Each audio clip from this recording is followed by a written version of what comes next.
পৃথিবী ভারতে আপনাদের সকলকে স্বাগত। আপনাদের সঙ্গে আমি নবনীতা। আর এক তপ্ত দুপুরে এই মুহূর্তে আমি রয়েছি চৈতিদির কাছে, চৈতিদির বাড়িতে। চৈতিদির সঙ্গে অনেকদিন ধরে আড্ডা দেব। চৈতিদির সঙ্গে আড্ডা দেওয়ার কিন্তু কোনো কারণ লাগে না।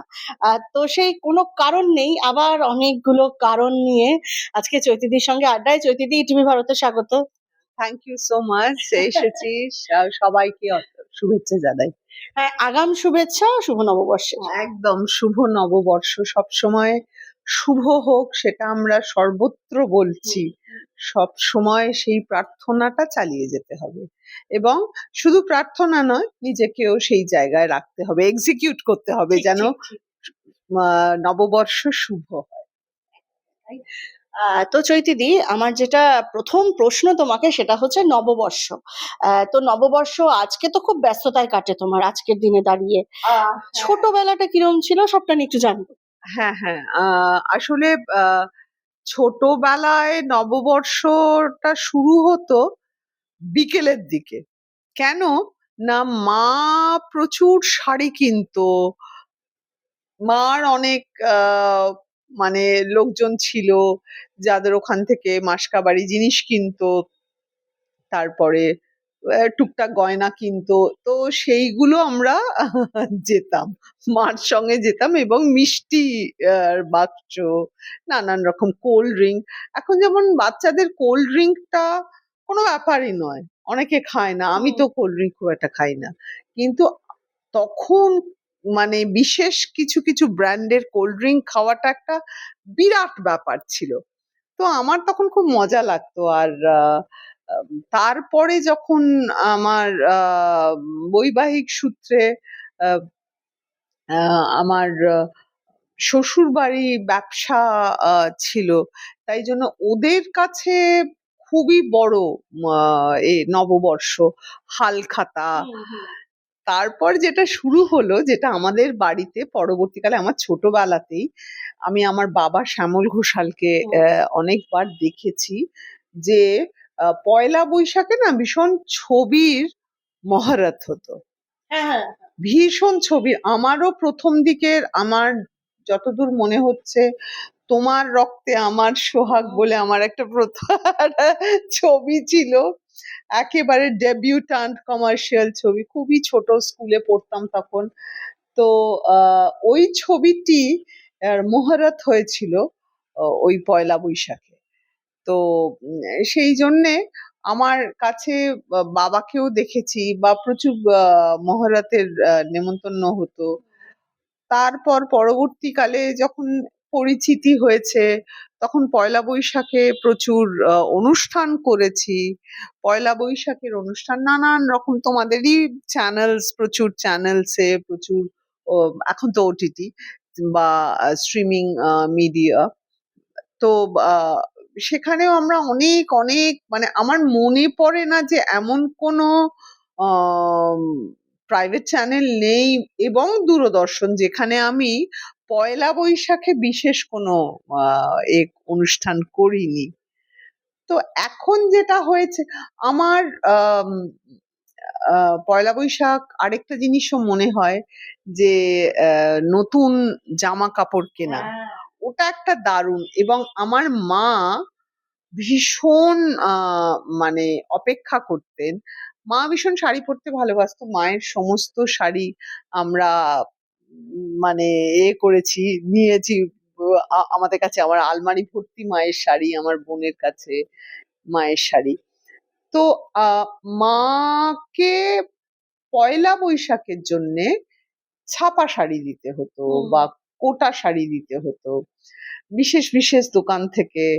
এবং আমার শাশুড়ি মাকেও সেই একই সঙ্গে দিয়েছি শাড়ি ওই সময়।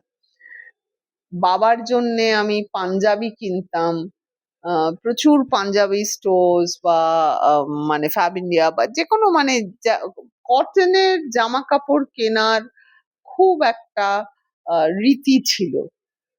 তো আমরা, আমার মানে আমি যখন রোজগার করতে শুরু করি, তখন মাকে আমি এইগুলো দিতাম, এটা আমার খুব মনে আছে। এখন নববর্ষের জন্য আমার মানে ফ্যাশনটা, এটার প্রশ্নই যাচ্ছিলাম।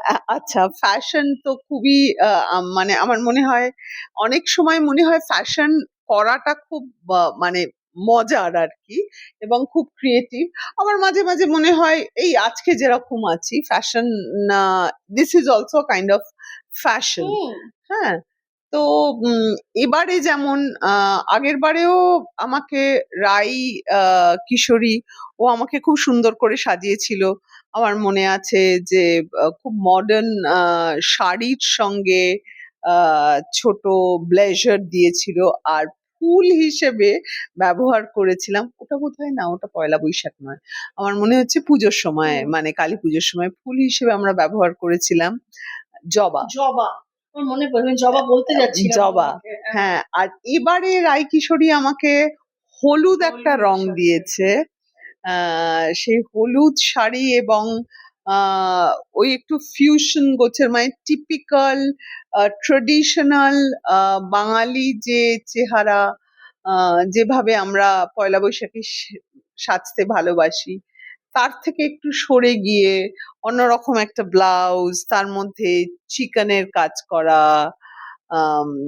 তারপর এমব্রয়ডারি করা, খুব সুন্দর সুন্দর কাজ করা হয়েছে। আর খুব একটা এথনিক সাজায়নি, সেটাও আমার বেশ মজা লেগেছে। একদম ওই ব্লাউজটা আলাদা, টাই আপ করা ব্লাউজ, তার সাথে যেটা করেছে একটা ওই শাড়িতে এবং ব্লাউজেও সেলাইয়ের একটা কাজ আছে, একটা এমব্রয়ডারির কাজ আছে, হেরিন বোন সেলাই। আচ্ছা, হ্যাঁ, তো সেইটা ওর খুব স্পেশালিটি, সেটা ও করেছে। সুতরাং এথনিক এবং একটা আহ, আহ, মানে মডার্ন টুডেজ লুক, হ্যাঁ, এবং মানে ওরকম ব্লাউজ, যেটা মানে জাস্ট টাই করে অফ শোল্ডার ব্লাউজ, তো সেইগুলো ক্যারি করা এখন, মানে আগে একটা মনে হতো কে কে বিশেষত কে, আহ, আমার কোনোদিন কে কি বলবে এটা মাথায় নেই, আসেনি। কিন্তু আমি বলছি এখন কিন্তু মানে অফ শোল্ডার শাড়ি বা তারপর ব্লাউজ পোশাক সব জায়গায় আছে, এবং শীত কালে ওটা একটা অসুবিধে, কিন্তু গরমকালে এবং এই গরমে ওটা কিন্তু খুব আরামে, ওটা কটনের জন্যেও ভালো। আর রাই যেটা শিফনের ওপর করেছে সেটাও ভালো। আচ্ছা দিদি, আরো একটা প্রশ্ন, সেটা হচ্ছে গরমকাল, পয়লা বৈশাখ, নতুন বছর, এই নতুন বছরে কিন্তু আবার একটা কিন্তু নতুন একটা উৎসব, মহাযুদ্ধ যাই বলো, নির্বাচন আসছে। চৈতী ঘোষাল রাজনৈতিক নাকি অরাজনৈতিক? চৈতী ঘোষালই বলুক। মানে চৈতী ঘোষাল কেন, কেউ কি অরাজনৈতিক হতে পারে? মানে কেউ এটা হতে পারে যে সে আহ, রাজনীতিটাকে একটা বিষয় হিসেবে দেখে, যেটাতে দেশ চলে, আর বিশেষ কোনো রাজনৈতিক দলের আহ, কে সমর্থন করা এবং সেটা পাবলিকলি বলা, আহ, সেটা আরেকটা জিনিস। যেটা আমার মনে হয় যে অরাজনৈতিক, পলিটিক্যাল, এ পলিটিক্যাল কথাটাই বোধহয় মানে খুব একটা কার্যকরী এখন নয়, এবং কখনোই ছিল বলে মনে হয় না। এই যে আজকে আমরা এই কথাগুলো বলছি, আজকে আমি রাজনীতি এবং অরাজনীতি, মানে রাজনৈতিক এবং অরাজনৈতিক বিষয় নিয়ে কথা বলছি, এটা কিন্তু এক ধরনের রাজনীতি। আমি আজকে এই নিয়ে কথাটা বলতে চাই না, ইট ইজ মাই চয়েস। এবার যেই মুহূর্তে এটা আমার চয়েস হয়ে যায়, আমার ছবি, কি ধরনের ছবি করবো এটা যখন আমার চয়েস হয়ে যায়, কি নাটক করব এটা আমার চয়েস হয়ে যায়, আমি কি পোশাক পরবো এটা আমার চয়েস হয়ে যায়, তখন সেটার মধ্যে রাজনীতি আছে। এবং আজকে আহ, আমি যখন তোকে ফোন করছি যে আমাকে বেরোতে হবে, তো তুই আমাকে বললি যে হ্যাঁ আসো, দেখো না এখানের এইটা একটু জ্যাম আছে, ওখানে এটা হয়েছে, ওখানে তাই হয়েছে। তো রাস্তাঘাটে চললেই তো রাজনীতি, সেটাকে বাদ দেওয়া কি করে সম্ভব হবে?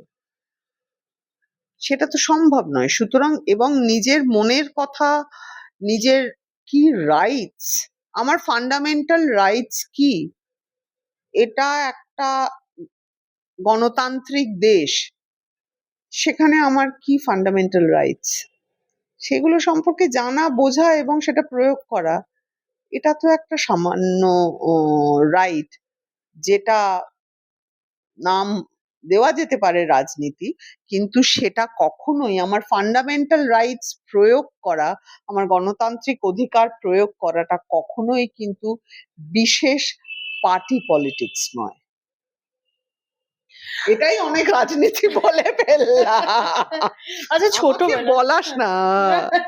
না, ছোটবেলায় আমি যদি একটুখানি অনেকটা পিছনে চলে যাই, মানে তুমি যখন কথাটা বলছিলে তখনই আমার মাথায় এসেছিল যে আমারও আমার শৈশবটা মনে পড়ছিল যে যখন রাস্তা দিয়ে মিছিল যেত না, তখনও না, মানে আমার যেটা হতো সেটা আমি একটুখানি আমার ব্যক্তিগত কথাই বলছি। তখন আমি না খুঁজতাম যে মিছিলে আমার কাকাকে দেখা যাবে কিনা। একটা পার্টিকুলার পার্টির সঙ্গে আমার কাকা যুক্ত ছিলেন, আমার বাড়ির সবাই যুক্ত ছিলেন। তো আমি খুঁজতাম আমার কাকাকে দেখা যাবে কিনা। কিন্তু ওই যে মিছিলে ওই যে স্লোগানটায় তখন ওই যে সবাই মিলে খুব জোরে বলতো, সেটাতে আমার ভয় লাগতো। কিন্তু আমি আবার জানলা দিয়ে উঁকি মেরে দেখতাম যে আমার কাকাকে দেখা যাচ্ছে। তো তোমার কখনো এরকম হতো যে যখন মিছিলটা যাচ্ছে সেই সময়কার তখন তোমার ফিলিংস বা তখন কি হতো, সেটা একটু জানতে ইচ্ছা করে যদি। হ্যাঁ, মানে আসলে বিভিন্ন দিকে ঠিকই। মানে আমি তোর কথা শুনেই বলছি যে এই যে তুই কাকাকে খুঁজতিস হ্যাঁ, বা হ্যাঁ, নিজের লোকেদের খুঁজতিস, তখন না মিছিল যখন যেত এবং যে স্লোগানস দেওয়া হতো বা যে হতো, তখন কি কোনো খারাপ কিছু ঘটেনি? নিশ্চয়ই ঘটেছে। কিন্তু কোথাও একটা স্লোগানিং, কোথাও একটা এর মধ্যে একটা সারিবদ্ধ আম করে যাওয়া। সারিবদ্ধ করে একটা ডিসিপ্লিন, আম জনতার একটা চেহারা, এবং এরা একটা দেশের কাজ, দশের কাজ করতে যাচ্ছে। ওই ছোট্ট মনটা হয়তো ভালো লাগতো তোর, যে দেখি তো আমার কাকা আছে কিনা, তার মানে আমার কাকা ইম্পর্টেন্ট। হ্যাঁ, এটা হয়তো হতো। হুম, হুম। আহ আর একটা মানে সময় আমার আবার যেটা হতো যে আমার মিছিল আমি অনেক দেখেছি। মিছিলের আবার এটাও আমার মাঝে মাঝে ভয় লাগতো। হয়। হ্যাঁ, আচ্ছা। ভয় লাগতো একটু, মানে জানি না, একটা অদ্ভুত ভয় মনে হতো, ভীষণ উত্তেজনা আমার। যেমন খুব ছোটবেলায় আমাদের হাওড়ায় বাড়ি ছিল, বিশাল বড় বাড়ি, চারিপাশে মানে এক সামনে একটা মাঠ ছিল, তারপর ঘেরা, তারপর গেট। এবার সেই মাঠে বাচ্চারা সব খেলা করতো, ওখানে কাবুলিওয়ালা আসলে, হুম। মানে কাবুলিওয়ালা আসলেই আমরা পালিয়ে যেতাম ভয়ে। তো সেটা অমূলক ভয়। এখন কিন্তু হ্যাঁ, কাবুলিওয়ালাদের সেভাবে দেখা মেলে না দেখাও কিন্তু। মেলে না, কেউ ভয়ও পায় না। আসলে ভয়টা অন্য রাস্তা নিয়েছে। তখন ওই নিছক আহ মানে ইনোসেন্ট ভয়গুলো এখন একদম সরে গেছে। চৈতিদির কাছে কখনো অফার আসেনি প্রার্থী, কোনো নির্দিষ্ট কোনো দলের প্রার্থী হিসেবে? আহ খুব যখন একটা ভয়ঙ্কর বদলের একটা আহ স্বাদ আমরা সবাই পেলাম, তখন অবশ্যই এসেছিল, কিন্তু তারপরে আসে। নেভার মাইন্ড কবে আসছে? হ্যাঁ, সেটা সেটা একটা ভীষণ বড় বিষয়। সেটা হচ্ছে আমার জীবনের একটা বড় অধ্যায় শুরু তো হয়ে গিয়েছিল। বেশ অনেকটাই সময় আহ, লাগলো আমাদের বানাতে, কিন্তু এটা এবারে আমাদের ভোট পর্বের পরে আচ্ছা। আম, আশা করা যাচ্ছে যে জুন মাসে ছবিটি আসবে, আশা করা যায়। চৈতিদি, তুমি কিন্তু অনেকদিন পরে কিন্তু তুমি মঞ্চে একটা ধামাকা রক্তকরবীর হাত ধরে আমাদের কাছে এখনো দিয়ে চলেছো, এখনো বিভিন্ন শো করছে। জনগণ কি বলছে? একটু আগে তুমি বলছিলে জনতা জনার্দন, তো মানুষ কি বলেছে, কি বলছে এখনো? রক্তকরবী? দেখো, রক্তকরবী আমি শুরু করেছিলাম তখন আমার রক্তকরবী করার বয়স, মানে নন্দিনী করার বয়স ছিল না। আমি তখন ক্লাস 8-9-এ পড়তাম, কিন্তু আমি লম্বা হয়ে গিয়েছিলাম। তারপরে আর অতটা লম্বা হইনি, লম্বা হয়েছিলাম। আর যেহেতু থিয়েটারের বাড়ি, ছোটবেলা থেকে 5 বছর বয়স থেকে থিয়েটার করছি, বয়স অনুপাতে ভয়ঙ্কর ডেপো ছিলাম আর কি। সমস্ত ডায়লগ মুখস্থ, সমস্ত কিছু মুখস্থ, যেই না আসতো সঙ্গে সঙ্গে করে ফেলতাম রিহার্সাল। তো সেই বয়সে আরব্ধ নাট্য বিদ্যালয়ে তৃপ্তি মিত্র রক্তকরবী করার কথা ভাবলেন প্রযোজনক। তখন আরো অনেকেরকে চেষ্টা করে পরবর্তীকালে তার মনে হয়েছে যে আমি ঠিক করতে পারবো নন্দিনী, তো আমাকে উনি সিলেক্ট করলেন। কত ছোট জানো, তখন আমি পরমায় অভিনয় করছি, আমার প্রথম ছবি পরমা। তো তারপরে আমি বেশ অনেকদিন, তারপর আমি ওটা করতে পারিনি, ওদের নাটকটাও বন্ধ হয়ে গেল। তারপরে আমি 2010-11-তে পূর্ব পশ্চিমের সঙ্গে গৌতম হালদারের মানে পরিচালনায় আহ রক্তকরবী করলাম। সেটা প্রচুর শো করেছি, প্রচুর শো করেছি। তারপরে আহ গৌতম হালদার এবং পূর্ব পশ্চিম ওরা ডিসাইড করলেন যে রক্তকরবী আর করবেন না, তাই গৌতম হালদার আরেকটি দলের সঙ্গে রক্তকরবী করলেন, সেটাতেও আমি করেছি। সুতরাং গৌতম হালদার বারবার রক্তকরবী মঞ্চস্থ করেছে, সেখানে নন্দিনী অপরিবর্তিত থেকেছে, আমিই করেছি। তারপর একটা সময় এলো, গৌতম দাও চলে গেলেন, একটা সময় এলো তখন আমিও, মানে আমাদের সারা পশ্চিমবঙ্গকে অনেক ঘটনা একেবারে নিংড়ে দিয়েছে, নাড়িয়ে দিয়েছে। মানে জোড়াসাঁকো থেকে জোহান্সবার্গ অব্দি মানুষ পথে নেমেছে। সবকিছুর পরে আমার মনে হলো যে রক্তকরবী একটা ভীষণ জ্যান্ত নাটক, যেটা রবীন্দ্রনাথের কঠিন নাটক বলে তাকে তুলে দিয়ে পুজো করার মতো নয়। আজকে সবকটা চরিত্র দেখতে পাচ্ছি, এমনকি পৃথিবীর রাজনৈতিক পটভূমিকাতেও রক্তকরবী ভীষণ একটি জ্যান্ত নাটক করার প্রয়োজন আছে। তো সেই জন্য আমি আমার বাবার দল অফবিট থিয়েটার, সেটা আবার রিভাইভ করলাম, বেহালা অফবিট থিয়েটারের প্রথম প্রযোজনা রক্তকরবী। এবং আমি যা যা শিখেছি, গৌতম হালদার যেভাবে নাট্যটি নির্মাণ করেছেন তার থেকে সম্পূর্ণ আলাদা। এমনকি তৃপ্তি মিত্র যেভাবে নির্মাণ করেছেন সম্পূর্ণ আলাদা। আমি ওনাদের সকলের নির্যাস নিয়ে এগিয়ে গেছি, কিন্তু আমি এগিয়ে গিয়ে যে জায়গায় দাঁড়িয়ে নির্মাণ করেছি রক্তকরবী, সে জায়গাটার সাথে এনাদের কোনো কাজের মিল নেই, ওটা স্বতন্ত্র আমার ভাবনা। এবং আমার মনে হয়েছিল যে বাংলা থিয়েটারে ম্যাক্সিমাম যদি কেউ নন্দিনী করে থাকে, রক্তকরবী পরিবেশনা করে থাকে, আমি জানি না তৃপ্তি মিত্র 300টার কাছাকাছি শো করেছেন কিনা, আমি তো অবশ্যই, মানে তৃপ্তি মিত্রর পরে যদি কেউ ম্যাক্সিমাম রক্তকরবী করে থাকে সেটা আমি।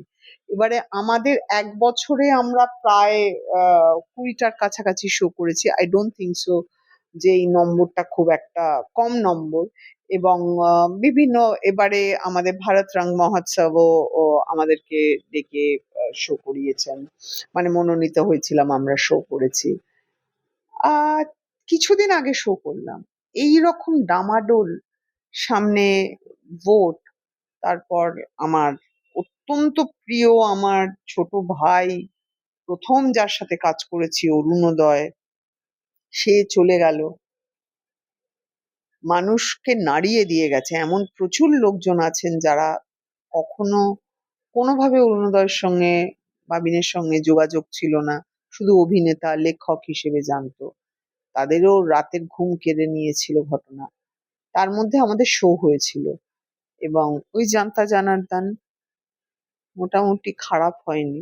লোকজন রবীন্দ্র সদনের মতো হলে মন খারাপ করার মতো একেবারেই নম্বর ছিল না, বরং মানে ভালোই ছিল, যেটা আশা দেয়। মানুষ এখনো রক্তকরবী আমরা অ্যানাউন্স করলে মোটামুটি লোকে দেখতে আসে, ভালোবাসে, এটা আমি টের পাই।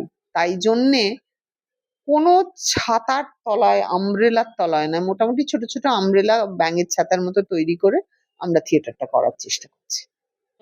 ইন্ডাস্ট্রিতে থাকা না থাকা, উঠে যাওয়া শব্দটা আমার প্রথম যেটা মনে হয় যে রাহুল অরুণোদয় বন্দ্যোপাধ্যায়ের এরকম ভাবে আকস্মিক মৃত্যু তো নয়, মানে তার তো চলে যাওয়ার, মরে যাওয়ার কথা ছিল না। সে তো মানে শুটিং করতে গিয়েছিল, শুটিং করতে করতে মানে কি বলবো, শুটিং এর ফাঁকে সেটে বা শটের মধ্যে হঠাৎ হার্ট অ্যাটাক হয়ে মারা গেল এমনও তো নয়। সুস্থ শরীরে শট দিচ্ছিল, জলের তলায় তলিয়ে গেল। তো এতেও যদি মানুষের বা আমাদের আর্টিস্টরা না নড়ে যায় তাহলে কবে নড়বে? তাই জন্য আমরা সত্যি আমাদের অসহায় লেগেছে, আমাদের ভয় লেগেছে, আমাদের মনে হয়েছে যে এ দায়িত্ব কার, এবং সে দায়িত্ব আমাদের রাইটস যে কি, আমাদের যে কি চাইতে হবে আমি জানি না, আমাকে কি চাইতে হবে নিরাপত্তা নিয়ে। তো আমার যারা মানে নতুন, তারা কি জানবে? তাদের তো কাজের নিরাপত্তাহীনতা থাকবেই। আমারই যদি মনে হয় যে আমি জানি না, আজকে ওই ঘটনায় যদি আমি তো কতবার কত রকম শট দিয়েছি, এত কিছু ভেবে দিইনি, আজ ভাবতে হচ্ছে কারণ রাহুল চোখ খুলে দিয়েছে। এবং সেই জায়গায় দাঁড়িয়ে ওই জায়গাটা খুব ইম্পর্টেন্ট, ওই জায়গার সঙ্গে ব্যান্ড কালচারকে মেলানোরই কথা নয়। এটা হচ্ছে প্রথম বলে আমার মনে হয়। তবে এটাও ঠিক যে মানে ব্যান করে দেওয়াটা can't be a good culture.